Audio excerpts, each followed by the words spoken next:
मुंह दिखाई में क्या मिला तुझको? क्या लगता है तुमको क्या मिला होगा? घंटा?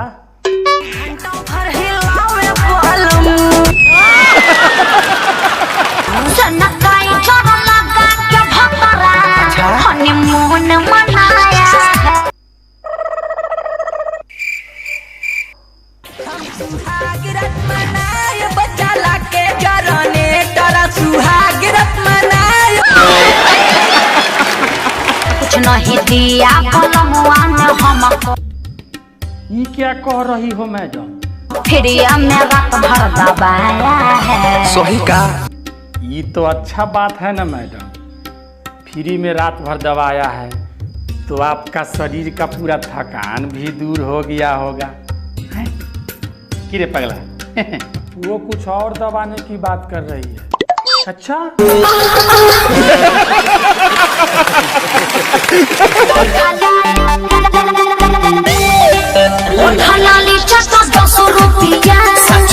चाहे ढोली चाटा 10 रुपया। अच्छा जीजा जी से कह रही है ना?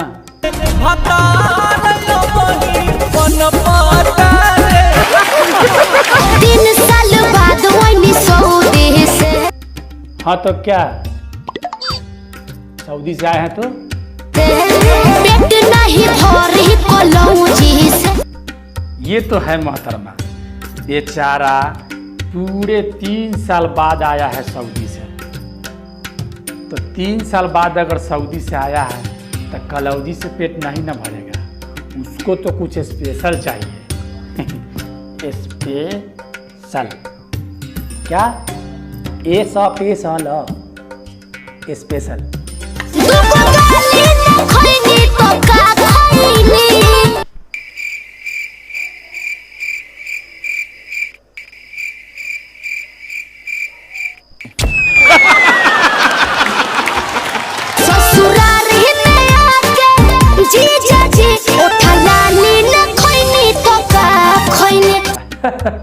अरे हम सब जानते हैं।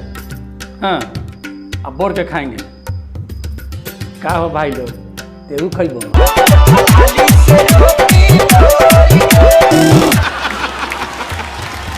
इसे दांत काट रहता है, पहले मुंह धो के आवा बरस से भाग कच्चो ना।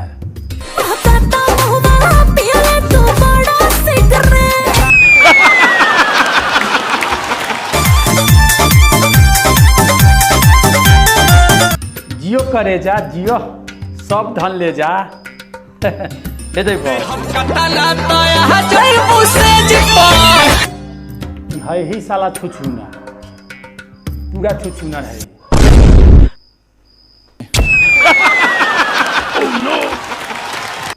हम ही का नजर में गड़ल हो। ए तुम यहाँ गड़ी हो, यहाँ नजर में नहीं, क्योंकि बेबी को बेस पसंद है।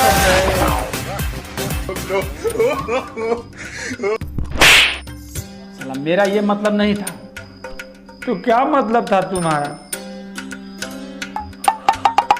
देखता तू बारू कुआर हो, दूसरे लगे लू जानू मार।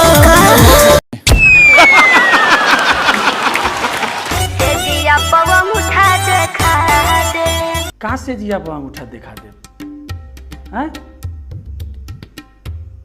अरे पगला तुमको कुछ समझ में आया? आया ना? ठेंगा दिखाएगी ठेंगा। अच्छा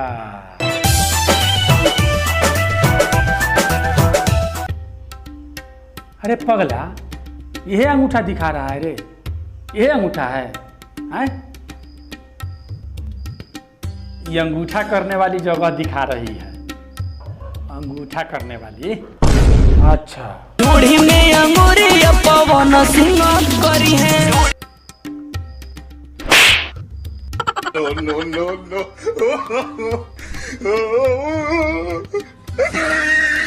मेरा मुंह से निकल गई, मेरी जबान टूट गई यार। अरे दिलवा से दिलवा लगा लो। ना ना ना ना ना ना ना ना, ये सब चक्कर में नहीं पड़ेंगे बाबू। ए राजा बात जो निकाल हो। ए,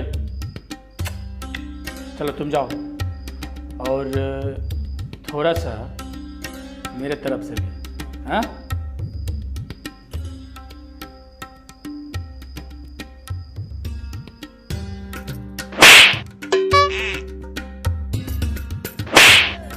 प्यार में क्यों होता है